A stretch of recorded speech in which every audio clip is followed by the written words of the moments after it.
Ndella Madior Diouf ma am mbégte dalal la pour la première fois ci Demb ak Tay di la gërëm ci disponibilité bi. Voilà maa ngi lay nuyu di nuyu tous les auditeurs donc de Demb ak Tay donc kontaan naa trop nekk sa invité pour numéro bi nga xam ne mën nga ko jagleel. alors ñu war a waxtaanee Ndella sa jaar-jaar wax naa sànq laal nga ci wàllu politique ndax élection yu bëri jaar na fi amoon nga objectif nekk présidente de la République du Sénégal laata loolu nga waxoon fi sa candidature aussi ci élection législative ba yaakaaroon ni 2012 da ngay dem toog ci bopp assemblée nationale parité bi aussi nga gëmoon ne mën na la fa yóbbu alors Ndella lu tax nga bàyyi fi yenn mbir yi nga xam ne peut-être jigéen ñi si lañ gën a fës nga tànn rajo bu mel ni Safir FM ak tey lépp li média di jànkonteel comme difficulté mais ñu commencé d'abord ci politique bi lana la ci xiiroon ba nga jàpp ne yow daal fi góor ñu toog tey di doxal war nga faa dem. maa ngi si ba léegi maa ngi si léegi génn nga ma aussi parce que je suis candidate à la présidentielle en 2024. Ah oui.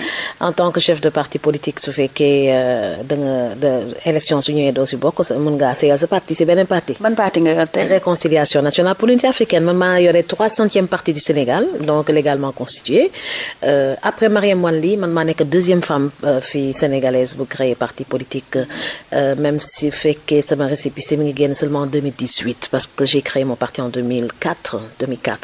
Voilà donc. tax ba 2018 nga doog a am récépissé. Voilà ay jafe-jafe yu bëri donc bon soo demee ministère de l'intérieur ils vont te parler de problème d'adresse. adresse bi ma njëkkoon joxe après ma tuxu donc bon finalement on a retrouvé les dossiers après man ma foog ne woon dañ may coince ma gedd donc ab récépissé en 2012 dem donc jiite sa parti Taxawu Askan Wi donc ma joxe sama 20 millions caution après jiite sama liste nationale voilà après année di dem ba 2018 ma defaraat lépp recommencer waat tout à zéro et puis ñu jox ma naturellement sama récépissé Aly Ngouille Ndiaye man moo ma jox moo signé sama récépissé. lan moo tax 2018 nga décidé defaraat lépp. waaw parce que finalement xam nga dama doon ñaaw njot après finalement je me ne xaaral naa rafet njot comme léegi naa defaraat tout à zéro. et j'ai repris le dossier du début jusqu'à la fin. enquête yu defaraat lépp daal. et après bon tout s'est très bien passé on a repris les enquêtes et puis on a refait les statuts et après ils m'ont donné carrément le récépissé et puis voilà donc léegi maintenant élection bu jot mun naa def sama liste bopp dootuma àbbati récépissé et puis dootuma louer récépissé et voilà parce que lu nekk am na Sénégal. donc là je suis complètement libre de participer à une quelconque élection bu taxaw rek muy législative muy local muy présidentiel dama si war a bokk ndax dama jiite parti. su ma si bokkulee mérité wu ma am parti. d'accord ñu ñëw ci laaj bi lan la waral peut-être domaine yi jigéen yi gën a fës tey nga ba ko fa ñëw buuxante góor ñi foofu.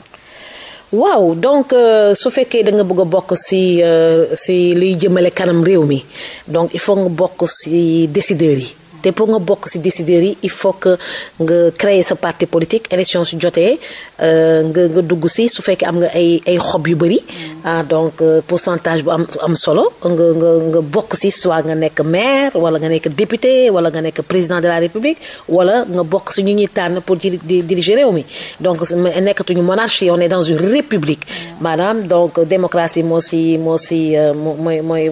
nekk la base de tout ak la majorité donc ëppale xob rek donc da ngay gagner élection wala nga nekk deuxième wala nga nekk troisième après kii jiite ci kaw mun na la tànn pour ngeen ànd liggéey réew mi donc loolu mooy politique donc le politique étant l'art d'organiser une cité maanaam naka la ñuy def ba defar suñu dëkk pour mu jëm kanam ressources minières yeeg ressources lépp lu fi nekk naka lañ koy organiser ba dëkk bi nekk dëkk buy jëm kanam bu mën a compétir ak yeneen dëkk loolu il faut faire de la politique ñi wax dañuy def politique dañuy comprendre rek mais la politique vraiment ñëpp ko war a def pour bokk ci organisation réew ni organiser kër ba kër taxaw noonu la ñuy organiser réew parce que réew c'est une agglomérat wu famille la quoi donc voilà donc loolu moo tax taxawuma di xaar góor yi xëcc ma ne écoute comme que man je suis née pour diriger xam nga dafa ñoo xam ne dañuy judd pour diriger. waaw yow ci ñooñu nga bokk. ci ñooñu laa bokk je suis pas une suiviste man du ma nekk ci ginnaaw di xaar ñuy diri ma nee na man damay jiite man loo mënti gis damay koy jiite waaw je suis pas du genre à toog sama place di xaar ñu ne ma li nga di ñuy sedd ma man damay séddale. waaw man damay séddale damay diriger damay diriger c'est que man góor la en réalité quoi. waaw moi je suis une femme homme quoi. kon chef la quoi je suis chef man chef la. waaw man chef la am na ko ma doon waxtaan yële suñu benn mbokk mu ne ma yow lingeer nga lingeer maanaam si dans les temps anciens buur bi da lay jox sa kuréel. soreel la nag dëkk bi nga dem sànki sa këru bopp sa mbootaayu bopp ndax da nga nekk jigéen mais une femme pour diriger ça c'était lingeer et moi je suis une lingeer. d'accord léegi yow lan moo la xiir ci politique pourquoi nekkoo lingeer ci leneen mais nga ni politique ñëw jiite réew mi lu toll ni réew. mooy yoon boobu rek la. parce que c'est la seule voie pour accéder au suffrage universel pour accéder au pouvoir boobu rek mooy yoon bi soo bëggee dem Assemblée nationale da ngay ci politique moo la fa mën a yóbbu nga bëgg a nekk maire sa gox nga diriger ko gérer ko toppatoo ko. politique moo la fa mën a dugal quoi loolu moo tax quand j'ai vu Marième Wane Ly ba mu njëkkee créer parti politique ma déglu ko après bëgg ko sama maman la sama xarit la et puis j'ai créé naturellement un parti politique parce que xajuma si beneen parti j'ai essayé des alliances après damay xat duñ ma xàmmee sa nit duñ ma xàmmee di may kër ndeela bi nga gis si télé bi ak mu tàngee dëkk nii la calme nii la saafi parce que damay fat yan alliance nga jot a am si sa parcours. Bon, il y a beaucoup de coalitions donc avec Fada, Warwi, de Warwi, il y a Issopi 2009. Après, j'ai fait une coalition Parti Taxawu Askan Wi, donc c'était un parti ma récépissé après jox caution bi dam. Bon, après c'est 2012 en 2017, c'était avec Magueye, je pense que c'est pas Magueye comme Mamadou Gueye. Donc CCN. Donc après CCN il y a 2019 avec Madické 2019 voilà donc après c'est la décidé que man coalition san xanaa coalition bi ma jiite man Ndella Madior mais coalition boo xam ne may dem séyi daal ça ne me réussit pas. daal bëggoo ñu jiite la. naturellement quand je suis dans une coalition je suis damay fat damay joxe sama lépp nag waaw abale lépp tous les biens que j'ai dama koy abale mais après. gars yi duñ ma jox gëdd bi nga ma war a jox da ngay confronté à ce statut de femme bu nga xam ne jigéen góor ñi moom la ñuy xoolee après bëgg ñoo ber au sein d'une coalition jagleel ñu à la limite la mobilisation ñuy suivre rek tàccu beeg sol yére yi voilà et puis voilà te ça c'est pas Ndella Madior moi je suis femme pour diriger je suis faite pour diriger voilà. Alors est-ce que si sa alliance yooyu effectivement am na histoire boo si dund bu la marqué boo xam ni la góor ñi dañ la néewal wala dañ la négligé parce que yow jigéen nga ndax bët boobu en général moom la góor yu bari di xoolee jigéen ñi surtout si wàllu politique. Voilà toutes les alliances dañ lay bàyyi xel ragal la. bëgg la néewal doole. waaw toutes alliances yu ma fa jaar yépp. C'était au finish ça s'est terminé par des déceptions terribles parce que man au départ damay ñëw joxe lépp gëm ko maa koy gën a gëm sa ku jiite coalition bi ba dañ mel ni pop Ndella tu es une passionnée mais après bon c'est des coups bas parce que tu es une femme parce que voilà quand tu dois da nga war a toog ci place jigéen quoi et puis ñoom ñu nekk ci kaw di jël grande décision yi alors que am na loo xam ne yaa leen koy dàq foofu yaa leen di punch bi yaa leen koy ëpp donc ora bi yaa leen koy ëpp jàmbaar bi yaa leen koy ëpp mais duñu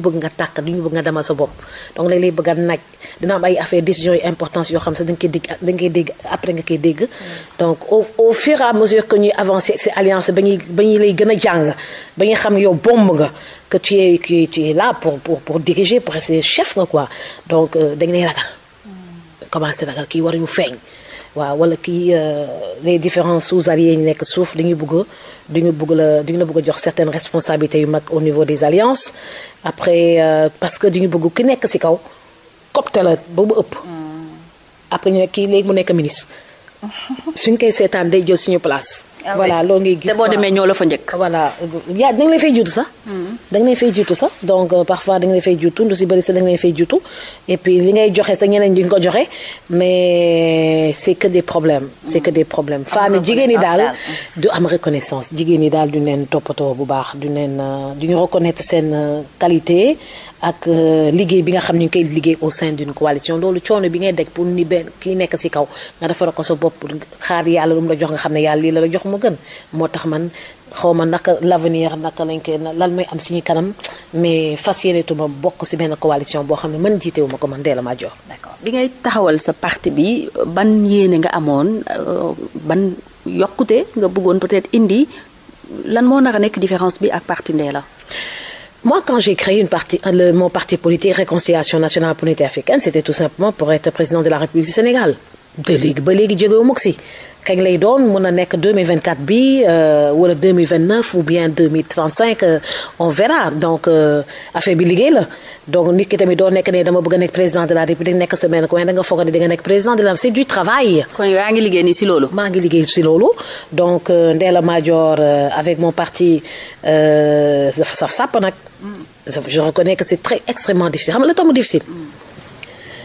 Depuis 2000 dañuy assister beneen façon politique Sénégal politique ku xaalis voilà gars yi dañuy ñëw ne la dama lay jàppale en réalité dañuy ñëw ut si ndimbal képp ku la wax si parti politique en général damay ñëw jàppale la yaa koy jàppale au fait dafay ñëw pour ñu dimbale ko mais c'est que c'est ça la politique sénégalaise nit ki ñëw dina maa ngi par exemple Mbour de Ndella dinaa jàppale indi la mbooloo xam nga lan lay xaar en retour pour nga jox ko budget mu mobiliser budget pour sensibiliser budget pour ni nga xatee location chaise bâche t-shirt loolu rek ngay dégg. li si des mu def ci poosam. mais au côté kooku moo waroon ut ay militants yi cotiser ak cotisation militants yi ñu loué chaise ak cotisation militants yi ñu fay seen meeting fay toute la sonorisation. di nga campagne man 2012 campagne naa ba pare fépp fu ma jaar balaa may génn minimum 500 000 700 000 dina fa war dama doog a ñibbi. ah oui. lépp lu ñu loué pour accueillir la dañ leen ko remboursé. finalement écoute c'est extrêmement difficile très cher. dineen xaru pour nga ñëw seet si la. Ndella il faut nga ñëw mobiliser naa la am na soo ñëwee di nga kontaan. mais balaa nga fay jógee di nga remboursé lépp. boo ñëwee jox la facture. piège la balaa nga fay jógee mais écoute li may teg moom la ñeneen ñi di teg. balaa nga fay jógee donc loolu militant yi foog ñuy bàyyi loolu yow su fekkee da nga ne da ngay jàppale nit ki d'accord nit ki mi ngi attendre su ñëwee am mobilisation certes mais doo ko rembourser loo tous les frais c'est ça la politique au Sénégal piège bi loolu la de. boobu ku doon jàppale Ndella en tant que jigéen ngay dépenser loolu yépp. ñi ma doon jàppale bëri nañu fans yi bëri nañu. voilà donc il faut pas oublier en 2000 comment il s'appelle encore 2012 man maa jiite woon CAP 21. te maa ngi doon dugg CAP 21 mooy kan mooy CAP 21 moo doon parti yi nga xam ne ñoo soutenir woon maître Ablaye Wade ñu daanu woon noonu kon ku jiite CAP 21 rek déjà loolu palmarès la waaw ki jiite palmarès et avec un faible taux de participation en 2012 ok donc am na ay mbooloo yu bëri si mbir mbooloo yi fan si mooy ëpp loolu mooy politique Sénégal gars yi dañ lay bëgg dañ lay fan ñëw bokk ci sa parti wala du ñu bokk ci sa parti ñëw di la financer gisuma gisuma kenn koo xam ne yëkkati 1000 francs jàppale ma ci campagne yi ma def yëpp maa ko financé sama bopp si laa la wax que campagne Sénégal dafa cher dafa métti képp ku ñëw ne da lay jàppale man en tout cas man personnellement dunaguma que ñu kenn ñëw yëkkati 1 million wala ne serait-ce que 1000 francs ne lii maa la ko jàppale. kon xaalis bopp nga doon jël di ko def sama xaalis bopp laa financé sama activité yëpp activité politique yëpp 2012 sama xaalis bopp bu mujj bi si Madické 2019 Madické jàmbaar la jàppale nañu jox nañu xaalis bu bëri mais teewul ñun tamit doole nañ si. waaw d'accord alors lan mooy sa programme lan nga am loo xam ni tey boo ñëwee buñ la joxoon tey Sénégal wala ñu jox la Assemblée nationale wala en tout cas nga yor fi responsabilité plus la booy indi ci dundinu askan wi yëpp. man déjà en tant que chef du parti de la Réconciliation nationale pour l'unité africaine suñu programme dafa simple la mooy nag rendre la dignité aux Sénégalais fexe ba nit yi di juddu dans la dignité di si màggee dans la dignité jàng dans la dignité liggéey dans la dignité feebar dans la dignité ba faatu dans la dignité donc phrase boobu rek moom mooy squelette sama programme d'accord, tout s'articule autour de ce maillon. Donc de la naissance à la mort, que le Sénégalais soit digne. Nit il faut nga judd dans la dignité, d'accord. Pour nga judd dans la dignité sa pap ak sa yaay bi la jur seen xel dafa war a dal dans un ménage. Ça pose un problème social. Ça pose un problème de travail. Ça pose un problème de santé, de meilleure santé du couple pour une meilleure naissance. Donc une dignité à la naissance. Après la dignité à la naissance, une dignité dans l'éducation. Dignité dans l'éducation, moi, faire en sorte, parce que les gens oublient que moi, je suis médecin de formation. Wow. Donc, c'est pas une femme qui fait comme ça de la politique, c'est une femme universitaire. Voilà, une femme universitaire. Ah non, j'ai mon cabinet médical, j'ai recruté, moi, j'ai mon cabinet médical et je recrute des médecins qui gèrent la consultation. D'accord, donc di nga gis benn clinique médicale boo xam ne ki ko moom du nekk médecin ah donc des sages-femmes dañ fi créer clinique et cetera et tout. Donc moi en étant médecin j'ai mon cabinet. Mais exercer woo. Je n'exerce pas, je fais que sensibiliser sur les problèmes de santé et puis je laisse les autres exercer parce que sinon da ngay craquer quoi. Donc sama activité yi politique ak communication doy na sëkk. Et de mère de famille doy na sëkk. Donc voilà, donc dans la vie il faut faire ce qu'on est. Ça, je suis pas détachée de la médecine. Quand je parle, tout s'articule autour de la santé. Donc on revient sur le programme. Quand on revient sur le programme, donc je disais que l'éducation xale bi nga xam ne judd na ba pare da nga koy yar. Donc tout ça c'est tout un programme, un problème d'alimentation, d'éducation, de scolarisation, donc filles et garçons. Donc tout ça c'est des programmes pour rendre meilleur cet enfant qui est né et qui doit grandir et qui doit franchir des étapes yu bari ba nekk waxamande. Donc de la maternelle à l'université, ça c'est tout un programme.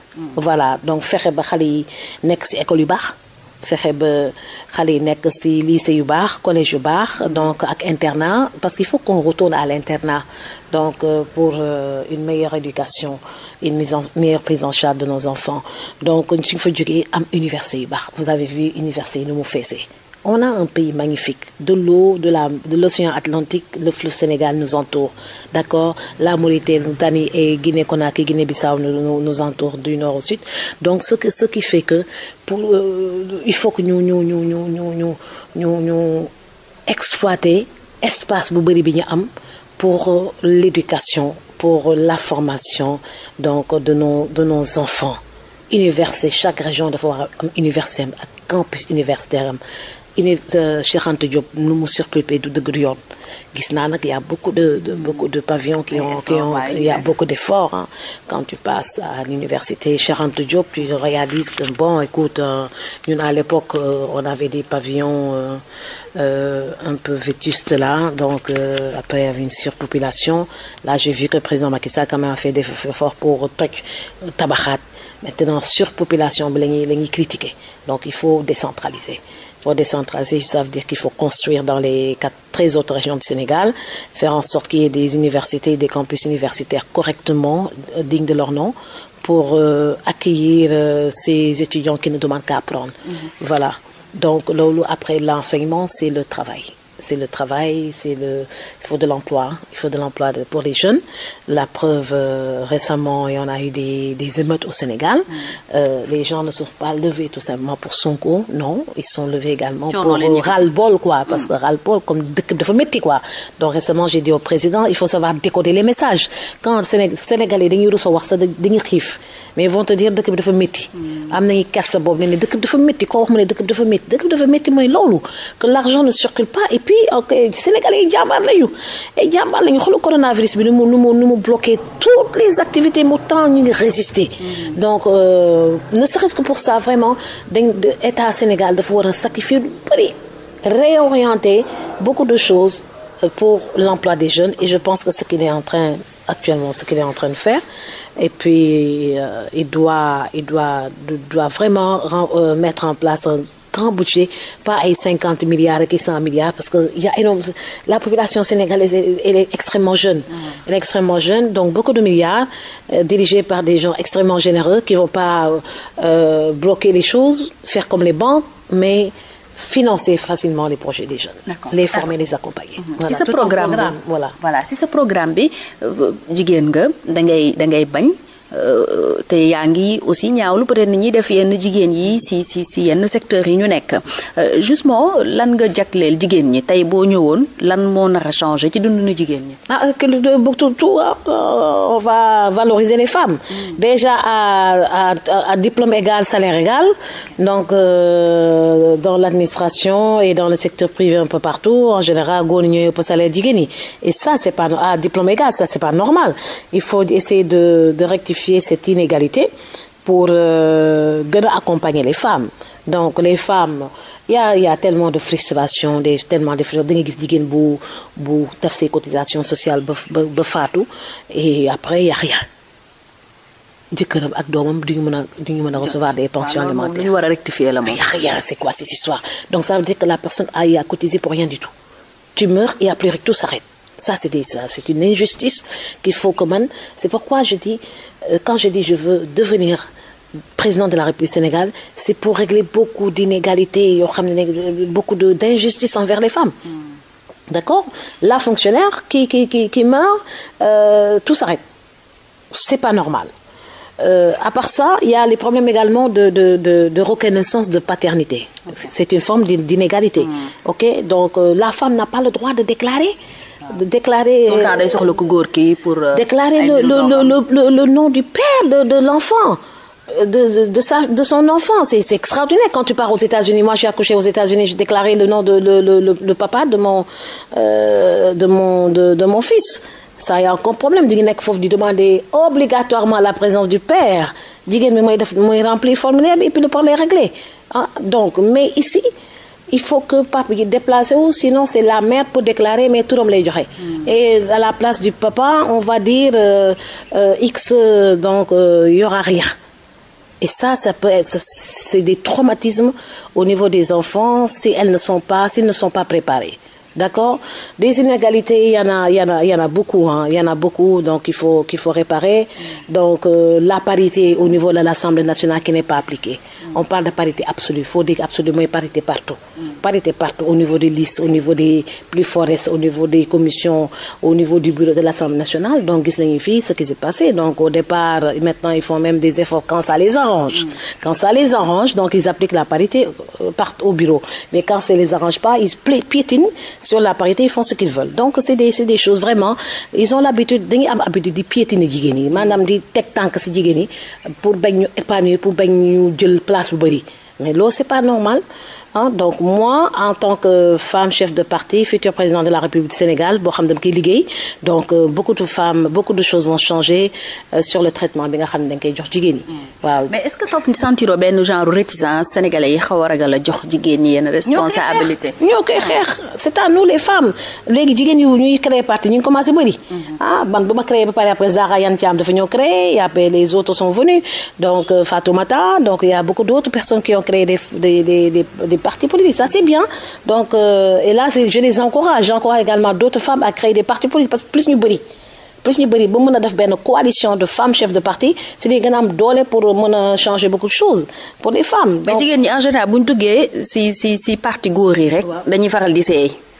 Après kenn dootu leen gis ñu nekkaat militante. donc parce que dafay métti parfois. parce que dafay métti da nga bëgg a ne jigéen suñu déggee ci coalition yu mag yi. dañuy nekk chef de parti après bon pour les femmes qui n'ont pas suffisamment de grand caractère quoi parce que affaire bi xoolal man quand 2019 avec Madické quand tout a foiré finalement à la fin j'ai pas hésité à quitter l'opposition et à rejoindre la mouvance présidentielle. Et puis quand je suis partie, quand j'ai vu que comme li ma mérité woon, j'ai encore reparti. Hein? Donc je suis pas du genre à me caser comme li nga wax léegi et à devenir une simple militante di tàccu lu war a am ñu ne ndee tey fii la ñuy dem parce que lii moo am après quand il faut donner certaines responsabilités que ñu seddoo ko seen biir non su ma gisee lu mel noonu rek je quitte. Voilà, donc je suis pas une militante simple d'une coalition. Je suis un allié et quand si on me donne pas un rang d'allié, je pars. Démb ak tey ngeen di teewloo ci Rewmi FM ñuy dalal Ndella Madior Diouf jiite parti léegi nag bëgg nañu xam tamit lan moo la inspiré ba nga dem ci politique est-ce que Papa Madior ñu ngi koy nuyoo passage moo la xëy na xiirtal ci politique wala loo bëgg la ndax wax nga ko sànq def nga médecin de formation nga mais du tax nga teg médecine bi na le ñëw ci politique bi fës ci lool nag bala ñuy ñëw ci femme de médias. On est médecin et femme chef de parti en même temps. On est médecin et femme et patronne de presse en même temps. Voilà, donc qu'est-ce qui m'a poussé à faire de la politique, c'est j'ai très tôt compris que soo bëggee nekk faire partie des décideurs ñiy dogal su fekkee da nga bëgg bokk si ñuy dogal il faut nga def politique. loolu mooy organisation loolu mooy yoon wi. du woon pour assurer relève bu Papa Madior. Non, au contraire, on ne parle pas de la politique avec mon père. Il refuse de parler politique avec mon père, donc. Quand du ngeen wax politique te moom muy homme politique. Il refuse. Quand on est à table di reer wala añ la donc il refuse de parler politique su ko si waxee rek. su waxee dafa ñàkk pexe quoi mais il s'interdit de parler de politique à table donc il parle de la famille et puis de tout parce que c'est ton papa il voit Ndella sa fille moom doomam la gis ba léegi doomam bi bu xale lay gis quoi moom gisul la grande Ndella que les gens voient mon père Madior ne voit pas ça bi ngay dem élection lan la wax bi nga ne da ngay dem présidentielle. C'était extraordinaire donc j'étais à l'époque j'avais déposé ma caution donc bu mu demee ba xam ne caaxaanu ma nag. Que dem naa déposer caution ba ñu jox ma sama récépissé xam nga soo déposé à la caisse de dépôt et de consignation on te donne un récépissé d'un récépissé. Je viens je lui montre que j'ai déposé mon récépissé donc voilà quoi donc on parle léegi li des rek mooy dem. campagne non pas campagne dem mon ministre déposé. Donc da ngay defee aussi da ngay déposer sa caution. Après voilà tu pars au ministère de l'intérieur pour déposer les dossiers maintenant les dossiers des candidats. Après ñu commission bi siégé nga ñëw défendre et puis ñu accepter voilà donc c'est une expérience extraordinaire donc j'ai vécu en 2012 en tant que chef de liste tête de liste. Voilà donc lui il a paniqué quoi quand il a vu que caaxaan nañu parce que j'avais le problème nerf de la guerre c'était l'argent. Donc je l'ai déposé je viens lui montrer écoute j'ai déposé donc comment tu as fait écoute bon dagal naa xaalis et puis voilà donc le chèque a été certifié et puis on l'a déposé à la caisse de dépôt et de consignation. Bon il appelle mon petit frère qui est à Washington pour dire que Ndella a déposé une caution donc day yàq xaalisam mais que Baba écoute Baba il faut la laisser faire la politique. Voilà, laisser faire. Donc, elle a déjà déposé qu'est-ce que tu peux faire. Donc, laisse-la faire la politique, ce qu'elle veut faire. Voilà. Donc, après, bon, d'accord. Donc, et après... Non, et avec le temps, il est devenu franc. Ah oui. Voilà, léegi était tout fier de voir que sa fille finalement a réussi à faire un petit parcours même si jusqu'à présent je suis pas allée à l'Assemblée nationale mais force est de reconnaître que lu xew si dëkk bi dina ma laaj mon avis et que Ndella Madior encore dans le Sénégal quoi. Donc là bon elle est toute fière de sa fille voilà. D'accord. Malgré tentative yooyu peut-être mooy dernière question bi ci wàllu politique lan moo tax nga yaakaar ne ba tey doxagul demagoo assemblée peut-être nekkagoo maire est-ce que local déjà intéressé na la. Local intéressé na bu baax je veux devenir maire de Fimela donc local 2014 yi passé nga xam ne maire yi fa fal woon ba léegi ñoo fi ne. J'étais dans la mouvance présidentielle avec Macky Sall en tête donc ñu yóbbu woon ma Fatick. J'ai à faire des réunions là-bas donc maintenant à la dernière minute comme j'étais tout en confiance ma bàyyi leen ñu sama carte d'identité et tout ils l'ont retiré. Voilà xam nga loolu moo taxoon ma mel leen bàyyi leen génn en 2014 donc Matar Ba moo nekkoon dans la zone là-bas te maire de Fatick et les réunions le faisaient même dans son bureau donc voilà donc ils ont retiré le nom alors que affaire bi raw gàddu la woon quoi. Justificatif et que tu n'étais pas parmi les premiers on voulait pas te mettre en 27e position peu importe même si c'est en dernière position raw gàddu la ñëppay jàll. Donc j'étais dans une mouvance présidentielle où les gens ne voulaient pas que je devienne même conseiller à Fatick. kon loolu xam nga c'est grave bëgguñu sax nekk conseiller à Fatick c'est noonu lañ ma éjecté loolu moo tax y a ce vide.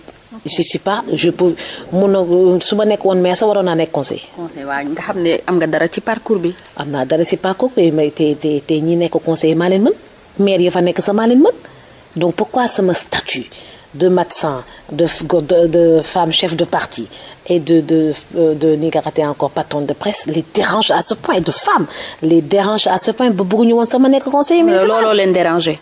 Absolument. Ouais, je dérange. Sama parcours qui n'est pas un petit parcours. Je suis pas une vendeuse de charbon. Ouais, donc je suis Ndella Madior. Et même si les vendeurs de charbon, je les respecte beaucoup parce que chaque jour dañ koy soxla. Mais je suis une femme. daal li nga jaar ak li nga doon waroon na la mën a may. nga nekk conseiller plus. conseiller fa nekk jànguñu sax te am na yoo xam ne dugguñu école. kon naka ngay amee benn conseiller médecin nga bëgg a teg fa lay jël ba conseiller boo xam ne jàngul école du bàyyi ko ci mairie ba donc c'est n'importe quoi voilà donc. législative yi nag lu tax doxul ba tey. Bon, législative yi doxoon na pratiquement en 2012 donc doxoon na pratiquement il y avait un faible taux de participation et après man maa waroon jàll ils ont préféré jox ko Diop Decroix qui a pris ma place parce que su fekkoon da nga appliquer la parité au plus fort dama waroon dam. Ils ont refusé d'appliquer la parité au plus fort maa njëkkoon déposer recours pour contester les résultats et puis ils m'ont écouté mais ils m'ont pas donné raison. Voilà, ils m'ont pas donné ma place, ils ont préféré donner ça à Diop Decroix. Donc c'est des injustices donc parce que je devais aller à l'Assemblée nationale. Waaw parce qu'on parle ngay jigéen nga jàpp ne moo tax ñu def loolu. Absolument, nu ma nekk jigéen et je venais d'arriver à une personne parmi les organisateurs des élections il me disait que mënuloo ñëw léegi rek dem Assemblée nationale xam nañ li ngay posé. Voilà, tu as vu ça donc mënuloo ñëw léegi rek dem Assemblée dee la voilà xam nañu que gars yi ñu bari voté nañ la. donc loolu lañ la wax carrément. d'accord présidentielle bi nag lu tax pour yow ba tey nekk ko présidente ba nga ko dalee ba tey. waaw xam nga dama koy wax. après su ma demee ba si biir xam que c'est l'unité qui fait la force comme récemment en 2019. c'est l'unité qui fait la force donc j'ai dit que maman njëkk a retiré sama candidature après maître Adama Gueye je pense. topp si et puis voilà quoi mais malheureusement. Les coalitions n'étaient pas très bien organisées de Idi à Sonko à Madické Issa donc c'était des problèmes d'organisation le temps était trop court il y avait pas suffisamment de représentants au niveau du bureau de vote on a tous perdu et puis pire encore ils ont refusé d'introduire un recours auprès du Conseil constitutionnel pour les élections de la présidentielle de 2019 passées le résultat maintenant tu as vu maintenant maire bi nit yi maire unité maire moom moo waral émeutes yi passé donc ils ont déversé le bill ils ont cassé un peu partout voilà et force est de constater que les Sénégalais sont très fâchés et que la politique du président de la République et les gens ne sont pas tellement contents parce que gisuñu seen bopp ñoom gis nañ seen bopp mais askan bi gisuñu seen bopp voilà donc pourquoi Ndella jusqu'à présent n'est pas président de la République du Sénégal mais c'est tout un parcours quand on crée un parti politique c'est pour devenir président de la République c'est pour devenir maire c'est pour devenir député c'est pour devenir conseiller maintenant mun nga manquer chance nekk ci coalition yoo xam ne ñëpp mun nga fa liggéey mais ñeneen di ci liggéey après suy yàqu yéen ñëpp ci conséquences yi c'est valable pour vous tous donc bon il y a pas eu beaucoup d'élections man benn élection laa fi def boo xam ne maa ko jiite sama bopp ok moo doon 2017 j'étais avec Mamadou et ça n'a pas marché également parce que bon il venait d'arriver j'étais la seule je peux dire star politique de la coalition après bon Madické 2019 on avait toutes les chances d'arriver en deuxième ou troisième position toutes les chances ak Madické bah oui mais bon donc mais malheureusement on n'a pas beaucoup de bon ceux qui devaient travailler correctement pour sécuriser le vote ne l'ont pas fait et on a perdu voilà on a perdu et puis c'était terrible quoi. Voilà. alors ñu wéyal ba tey dem ak tey bi ak nag Ndella patronne de presse média yu Sénégal ku nekk xam na ni jafe-jafe yu bari dañ koy jànkonteel dinañ ci ñëw peut-être si détails yi mais lan la xiir ci taxawal rajo di jéem a def ay station yu bari jiite encore. voilà li ma si xiir c'était j'ai naka laa ko mën a expliquer encore quand j'ai vécu beaucoup de difficultés au niveau de ma formation médicale en voyant également le manque de médicaments donc le manque d'équipements chirurgicaux médicaux au niveau de toutes les structures hospitalières Sénégal bi yëpp ma mère ma ne damay créer association bu tudd SOS santé donc pour jàppale maladie ba ma ko defee il fallait tout un programme pour promouvoir ko may def don de sang lu gars yi di def nii boof dama ko def depuis 94 92 93 donc sama xarit yi di ma si jàppale fa laa xam ay artistes yi parce que je tenais coûte que coûte à ce que artistes yi boole si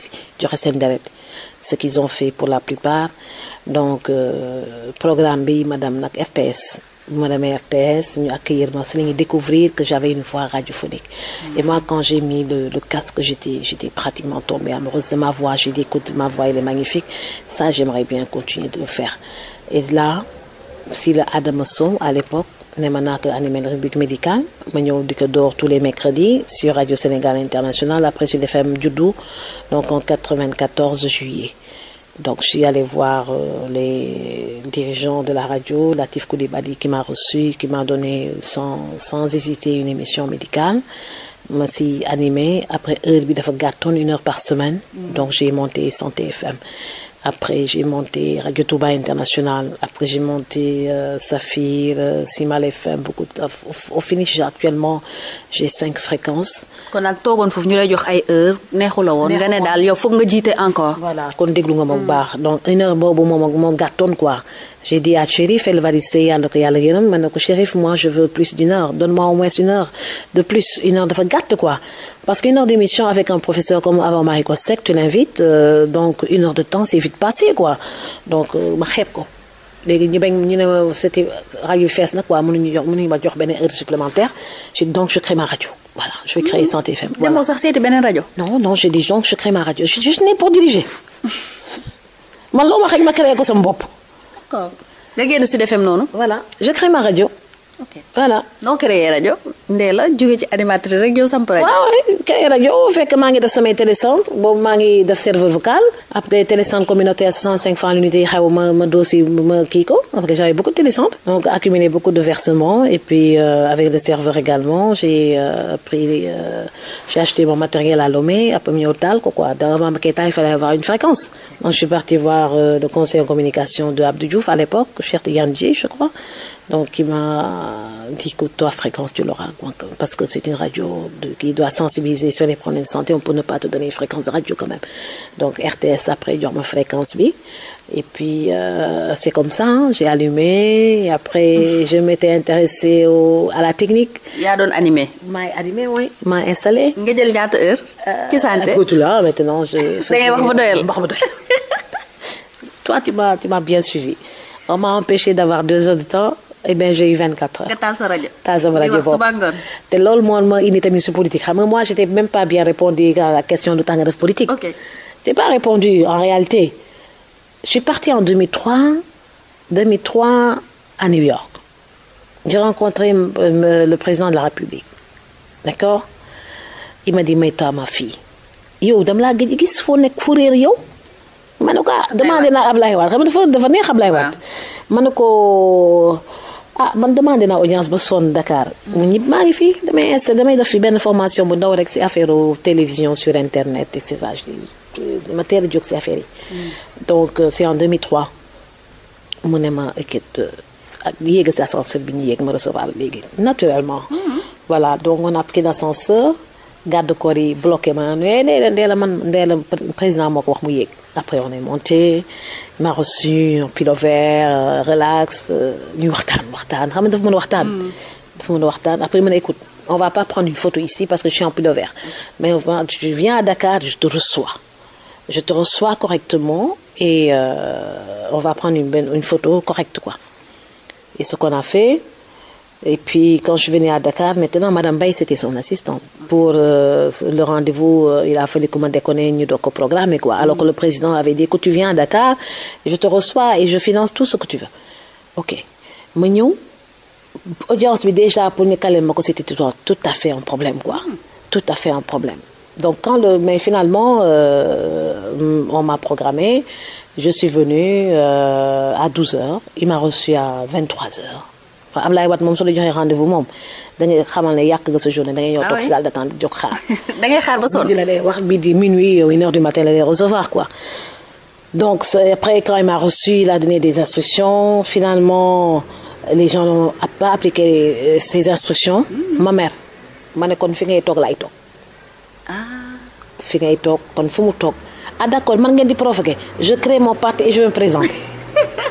c'est ça la nature de loolu moo tax dëgg ma créé parti politique. Voilà ma créé parti politique. comprendre xam nga fale dañ ma xañ 1 heure de temps. ma créé sama rajo am samay 24 heures. bii je voulais voir le président encore ma ne kon ñu xañ ma ko ma ne kon chaise bu mu toog dinaa fa toog. là je suis après je créé madame laajte information comment on fait pour créer un parti politique dem préfecture. waaw dem préfecture ñu jox ma liste bi parce que foofu ngay dem. Et puis, oui, tu pars à la préfecture, on te donne le formulaire donc pour les pièces à fournir. Montre mes pièces à fournir parce qu'il faut 3 000 francs pour créer un parti politique au Sénégal, pour ceux qui ne savent pas. Moins de 10 000 francs pour créer un parti politique, il faut avec 10 membres fondateurs. Donc après, on l'a fait et puis voilà. Et puis tu commences à tes activités politiques. Voilà, après nag c'est tout un parcours.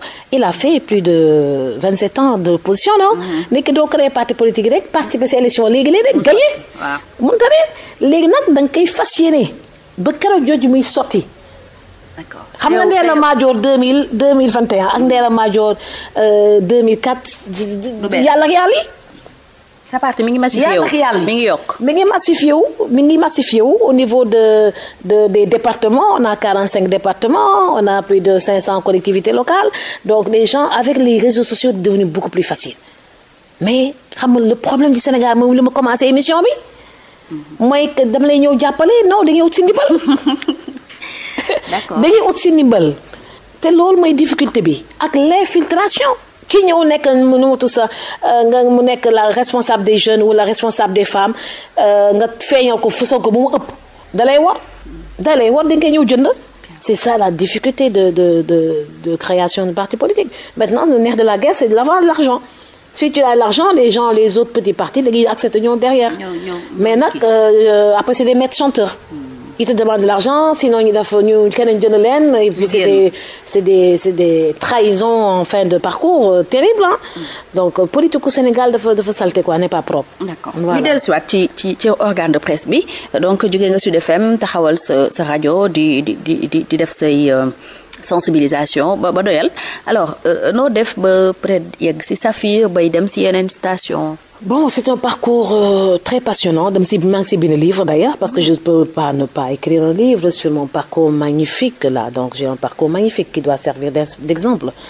Donc des gens peuvent même faire une thèse de mémoire dans cette histoire-là parce que c'est un parcours de 27 ans pratiquement depuis 94 jusqu'à maintenant, c'est 27 ans de parcours. Voilà. 1994. Bah oui, c'est 27 ans de parcours dans la communication. 27 ans de parcours. 1994 bu kii juillet ba maintenant c'est 27 ans de parcours. soo koy xalaat kon da ngay kontaan sa bopp. damay kontaan, je suis toute fière de mon parcours. Donc ici fii maa ko tabax. OK, pour la radio de Dakar. D'accord. Donc il y a Touba, il y a Saly que j'ai eu à redémarrer avec beaucoup de facilité au mois d'août 2020 et on est actuellement au-dessus de la B6. Voilà, donc il y a Simal également où c'est pratiquement 1000 mètres carrés en bordure de mer. Hein. On fait là-bas une radio hôtel. Okay. Voilà, donc dama fan sama parcours parce que jàmbaar la comment ko waxul jàmbaar la ma wax ko sama bopp billaay Ndella Madior jàmbaar la dégg nga wax ji may jàmbaar de rajo bi wala def cabinet médical wala média bi waaw si lépp jàmbaar la. Yan jafe-jafe nga rencontré ci nekk femme de média patronne de presse. Je suis trop généreuse en étant trop généreuse damay yërëm moom facilité ba ma Latif Coulibaly jox pour ma dugg si des femmes képp ku ñëw sama kër noonu lay doxalee. Parce que kenn waxuma on va revenir demain dama ñëw léegi ñun ubbi ma bunt bi léegi donc loolu plaisir bu mu lay jox. képp ku am chance jàkkaarloo man bëgg dugg sama rajo d'habitude je te laisse entrer facilement.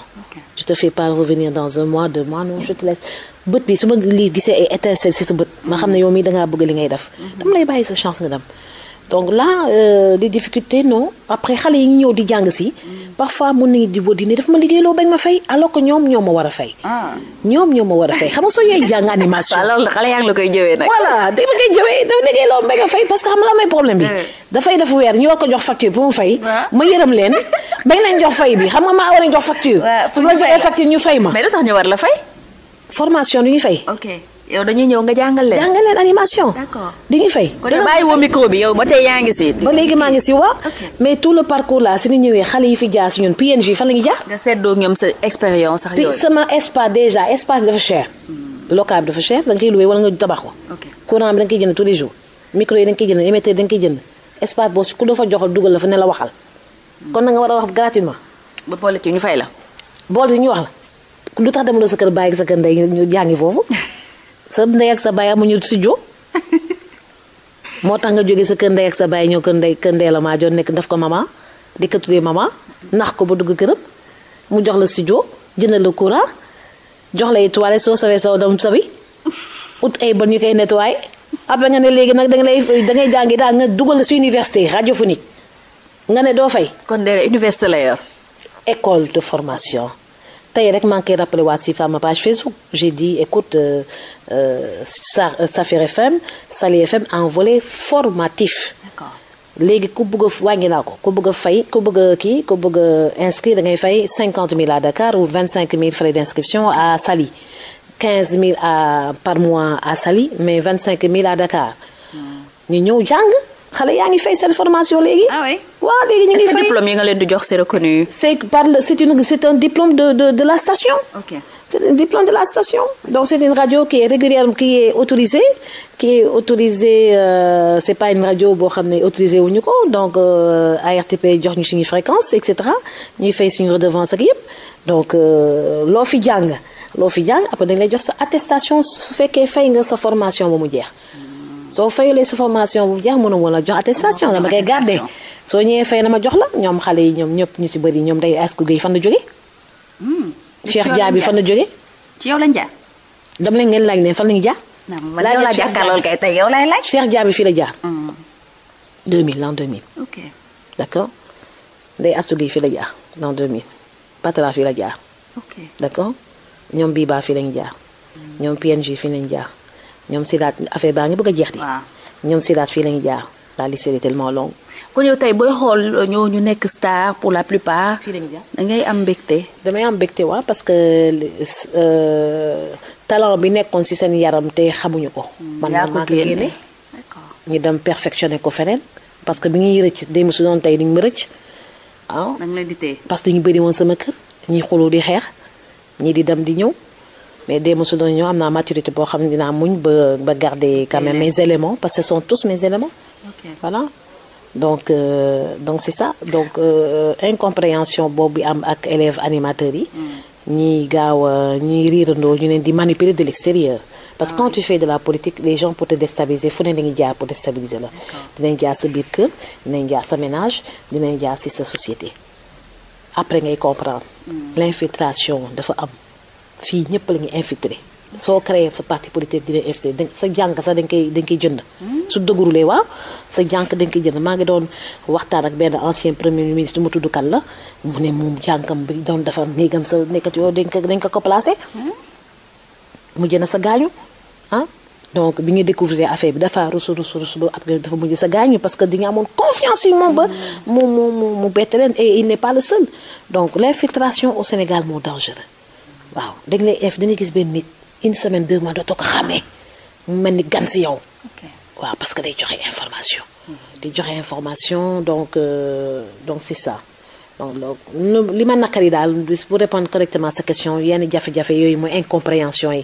gis nga ñi doon waaw daf ñuy liggéeyloo ba ñu fay et cetera mais 10 ans après ñoo dellusiwaat di ñu gërëm ay xale rek la ñu woon. ñenn ñu ngi état yi léegi ñenn ñu ngi voyage parce que man dama doon accompagner man damay taal man je crée des stars dama soxruma damay gis benn affaire bu talent bu sew si sa beauté si sa xam-xam boo xam ne mi ngi si yow di sommeiller ma taal ko valorise ko maquillé wu sax dama leen koy imposer balaa ñuy dugg studio defar ba mu baax balaa ñuy defar donc kii sàggan bi ñu doon duggi 1 an après wala 3 mois après suñuy demee seen kër les gens leur trouvent coquette mais yow léegi da nga soppeeku léegi da ngaa civilisé et cetera parce que damay ne li doon nëbb si ñoom ñëpp dama koy taal pour dem leen di valoriser man damay valoriser nit. nga fexe ñu faa seen bopp comme yow. dañuy faa sa bopp mais écoute voilà donc dañuy faa sa bopp. après soo fawulee sa bopp doo mën a avancer. voilà donc doo mën a franchir benn obstacle. voilà da ngay faa sa bopp di gën a góorgóorlu ba bés boo commencé parce que parfois tu peux même traverser des périodes de découragement. waaw parce que élection yi 2012 bi quand j'ai perdu mais tour assemblée nationale sa bëggatuma woon dégg. ah oui. image assemblée nationale su ma ko déggee damay traumatisé parce que ku ma waxoon que du ma dugg assemblée nationale du ma ko gëm. j'étais la star d'ailleurs des législatives de 2012.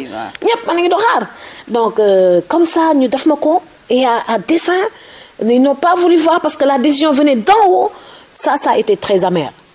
Ça a été très amer. Donc voilà, donc c'est des expériences. Après da ngay xam 2019 gars yi bi ñuy xëccoo pour déposer liste yi ba gàkku jàppante ak Mimi Touré yëpp da ngay comprendre li ne si biir quoi.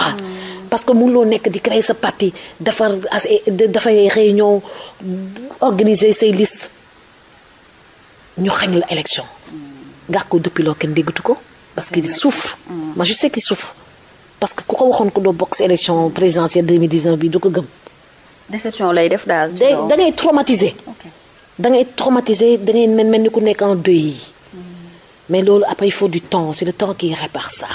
c'est ce que ak temps yi nag Gakou mi ngi commencé di génnaat nank parce qu'il a commencé à digérer la présidence 2019 mais même durant la présidentielle on l'a pas entendu parce qu'il était tout traumatisé. Voilà, il n'a pas été le seul. Donc il y avait Abdoul Mbaye également qui n'avait pas participé. Bon, lui on peut même comprendre puisqu'il venait d'entrer dans la scène quoi. Par contre Gakou xawoon na si yàgg tuuti. Donc à part ça donc il y avait Amsatou Sow Sidibé donc même Aïssata Tall Sall qui finalement a accepté de rejoindre. Et puis bon et je la comprends. Voilà parce qu'il faut exister en politique. Voilà, si tu as un raccourci tu pars.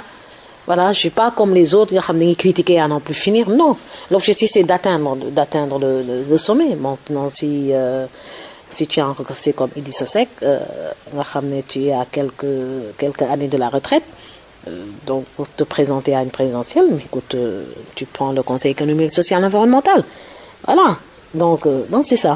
ok ñu jeexal ak Ndella ba tey gëm nga ne kon yow palais bee Macky Sall nekk tey yow di nga fa dugg. 2024 2029 laa gën a gëm.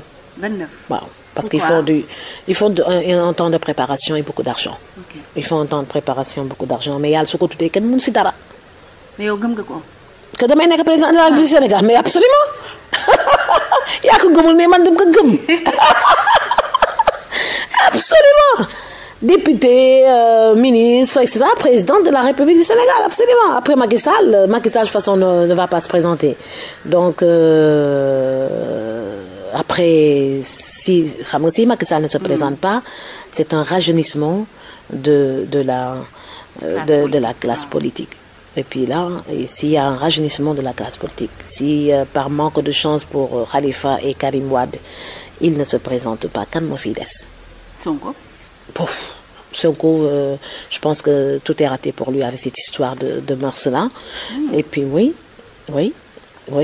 Donc ñi mboow si kaw bëri nañu de waaye ñu noppi te mer te frustré. Il a commencé à rencontrer des départs là. Donc il y a quelqu'un de Pastef de Tambacounda qui a démissionné. Je pense que c'est une dame. Et puis il commence à avoir des démissions. Toutes les personnes qui sont sorties pour casser, ils sont pas tous de Pastef. Ils sont pas tous de Pastef. Et puis élection yi di ñëw rek li seet kanam raw li bët. li ka dal temps yi je vois pas Sonko président de la République du Sénégal en 2024 ni en 2029. ok waaye gis nga fa sa bopp Ndella ñu ngi lay gërëm bàyyi la nga tàggoo dem ba tey bi jeex na. ma ne gis naa sama bopp baax a baax parce qu'avec les départs naturels avec le scénario qui commence à s'installer gisuma la recomposition politique je vois pas une femme ou un homme politique capable de me tenir tête dans une présidentielle où il y a pas Macky Sall. ok gisuma ko. d'accord ñoom ñëpp maa leen moom. d'accord. dara lu ma ci teg de la nga daal di tàggatoo. ñoom ñëpp maa leen moom. jërëjëf en tout cas amoon naa mbégte lool dalal la ci démb ak tey. pour wane ne rek am na tey jigéen ñoo xam ni ay jàmbaar lañu ci domaine yi ñu nekk. bu ko defee yeneen jigéen yiy dégg yaakaar na xëy na ñu war a nekk ci ginnaaw di tàccu ak yooyu rek ñu am luñ ci jëlee looloo jubluwaay bi en tout cas jërëjëf. Je serai jamais derrière, donc toujours devant, et comme je serai toujours devant, c'est maire, c'est président de l'Assemblée nationale, c'est président de la République du Sénégal, mais lu nekk ak waxtam. lu jot yomb. te muy dëgg. jërëjëf.